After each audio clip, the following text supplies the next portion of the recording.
নির্বাচন কমিশন ঘোষিত আগামী ফেব্রুয়ারিতে সম্ভাব্য জাতীয় নির্বাচন ঠেকাতে মরিয়া হয়ে পড়েছে পতিত ফ্যাসিবাদী আওয়ামী লীগ। জুলাই গণহত্যায় অভিযুক্ত দলটির কার্যক্রম নিষিদ্ধ থাকায় তারা ছদ্মবেশে মাঠে নেমেছে। এক্ষেত্রে তারা কখনো আন্দোলনকারীদের মধ্যে ভিড়ে ঘটাচ্ছে বিশৃঙ্খলা, কখনো সাধারণ লোকের বেশ ধারণ করে ছড়াচ্ছে উস্কানি। প্রকৌশলী ও ডিপ্লোমা প্রকৌশলীদের মধ্যে দ্বন্দ্ব, নার্স ও কৃষি ডিপ্লোমা ইস্যুতে অস্থিরতা, হঠাৎ করে কূটনৈতিক পাড়া ও দূতাবাস ঘিরে আতঙ্ক সৃষ্টি, বুয়েটসহ বিভিন্ন বিশ্ববিদ্যালয়ে অসন্তোষ তৈরির চেষ্টা চালাচ্ছে তারা। ডাকসু, জাকসু, চাকসু ও রাকসু নির্বাচনকে সামনে রেখেও ক্যাম্পাসে অস্থিতিশীল পরিস্থিতি সৃষ্টির ছক কষছেন দলটির নেতারা। এমনকি সবশেষ ঢাকার কাকরাইলে জাতীয় পার্টির অফিসের সামনে সংঘর্ষের ঘটনায়ও ছদ্মবেশে থাকা দলটির নেতাকর্মীদের যোগসাজশ আছে বলে ধারণা করা হচ্ছে। গোয়েন্দা সূত্রগুলো বলছে, পতিত আওয়ামী লীগের নেতারা পার্শ্ববর্তী দেশের কলকাতায় কার্যালয় বানিয়ে সেখান থেকে বিপুল অঙ্কের টাকা বাংলাদেশে সরবরাহ করছেন, যাতে উস্কানি অস্থিরতা ছড়িয়ে আওয়ামী লীগকে পুনর্বাসনের পথ তৈরি করা যায় এবং বহুল কাঙ্ক্ষিত গণতান্ত্রিক নির্বাচন ঠেকিয়ে দেওয়া যায়। একাধিক গোয়েন্দা সূত্রের দাবি, জুলাই আন্দোলনের পরপরই বিএনপি ও সমমনা রাজনৈতিক দলগুলো নির্বাচনের দাবি জানালে আওয়ামী লীগ ও প্রতিবেশী একটি দেশ সেই নির্বাচনের দাবিকে প্রকাশ্যে সমর্থন জানায়। নির্বাচনের দাবি প্রকাশ্যে সমর্থন জানালেও ফ্যাসিবাদী দল ও তাদের প্রশ্রয়দাতা দেশটির উদ্দেশ্য ছিল ভিন্ন। আওয়ামী লীগ ও প্রতিবেশী দেশের উদ্দেশ্য ছিল বিএনপির সঙ্গে অপরাপর দলগুলোর দূরত্ব ও ভুল বোঝাবুঝির প্রেক্ষাপট তৈরি করা। এরপর সরকার ও নির্বাচন কমিশন যখনই নির্বাচনের সময়সীমা বেঁধে দিয়েছে, তখনই নির্বাচন ভণ্ডুলের জন্য প্রকাশ্যে মাঠে নামার ছক কষছে কার্যক্রম নিষিদ্ধ আওয়ামী লীগ।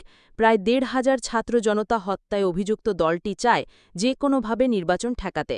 কলকাতা, লন্ডন ও ব্রাসেলসের একাধিক সূত্র জানায়, আওয়ামী লীগ মনে করে এখনও শেখ হাসিনাই বাংলাদেশের প্রধানমন্ত্রী। তাই যে কোনোভাবে দেশে আইনশৃঙ্খলা পরিস্থিতির অবনতি ঘটিয়ে অস্থিতিশীল পরিবেশ সৃষ্টি করা সম্ভব হলে শেখ হাসিনার বাংলাদেশে ফেরার সম্ভাবনা রয়েছে। আর নির্বাচন হয়ে গেলে শেখ হাসিনার বয়স, শারীরিক অসুস্থতা ও আওয়ামী লীগের শেখ হাসিনার বিকল্প নেতৃত্ব না থাকায় দলটির রাজনীতিতে ফেরা অনেকটাই কঠিন থেকে কঠিনতর হয়ে যাবে। এই জন্য সামনের নির্বাচন যে কোনোভাবে ঠেকাতে তারা মরিয়া হয়ে মাঠে নামছে।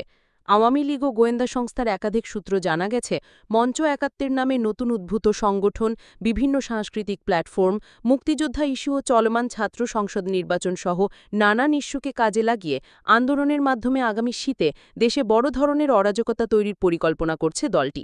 এই জন্য কলকাতা থেকে বড় অঙ্কের টাকাও বিনিয়োগ করা হচ্ছে। ২৮ আগস্ট ঢাকা রিপোর্টার্স ইউনিটি পতিত আওয়ামী লীগের সাবেক মন্ত্রী আব্দুল লতিফ সিদ্দিকীর মঞ্চ ৭১-এর অনুষ্ঠানে অংশগ্রহণ ও একে ঢিনে দলটির পক্ষে বয়ান তৈরির অপচেষ্টা ছিল তারই অংশ। লতিফ সিদ্দিকীকে ইতোমধ্যে সন্ত্রাস বিরোধী আইনে গ্রেফতার দেখানো হয়েছে। এছাড়া হোটেল ইন্টারকন্টিনেন্টালের সামনে পুলিশের সঙ্গে প্রকৌশলের শিক্ষার্থীদের সংঘর্ষে নিষিদ্ধ সংগঠন ছাত্রলীগের যোগসাজশের প্রমাণ পেয়েছে গোয়েন্দা সংস্থা।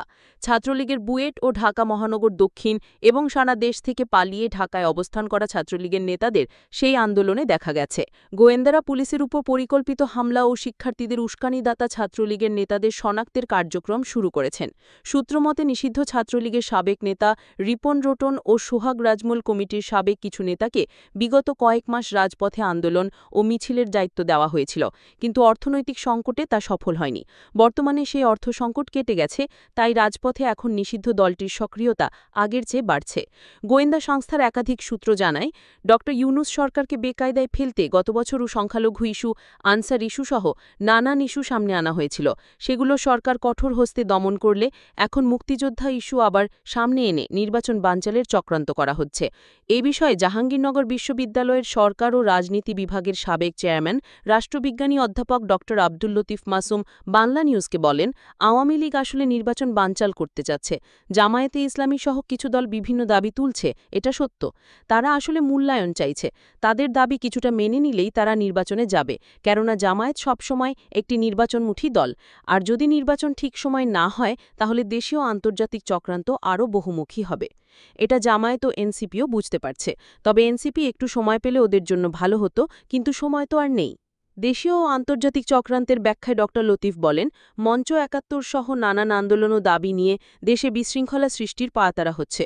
শোনা যাচ্ছে এসালাম গ্রুপ কয়েক হাজার কোটি টাকা এসব আন্দোলন বাস্তবায়নে বিনিয়োগ করেছে। গোপালগঞ্জ ও সারা দেশে পটকা ফোটানোও হতে পারে। সরকারের মধ্যেও কিছু লোক আছে যারা আওয়ামী লীগকে সঙ্গে নিয়ে মন্দের ভালো নির্বাচন করতে চায়। এটা মোটেও ভালো সিদ্ধান্ত হবে না। তিনি আরও বলেন, ভারতে বসে আওয়ামী লীগ সরাসরি রাজনীতি করছে, কলকাতায় অফিসও খুলেছে, আর ভারত সরকারের মুখপাত্র বলছে তারা এসবের কিছুই জানেন না। এটা ভারতের ডাবল স্ট্যান্ডার্ড। তবে আমি মনে করি সবকিছুর পরেও নির্বাচন ঠিক সময়ই হবে।